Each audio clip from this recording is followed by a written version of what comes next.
Hello everyone, today I'm going to show you how to make table of contents in Google Docs like this. So first of all, I will get rid of this. So this will be a normal text, for example. Then I have to let Google Docs know that it's a heading in order for it to make the table of content for me. So I will select this text and convert it to heading. Then I will go to this and convert it to heading. Then the third page, convert it to heading, and then I will put the cursor right at the start and I'll click Ctrl+Enter for a new page to appear. Then I will have to click on Insert and Table of Contents.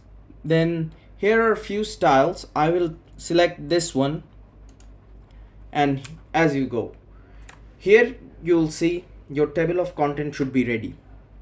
Thank you for watching.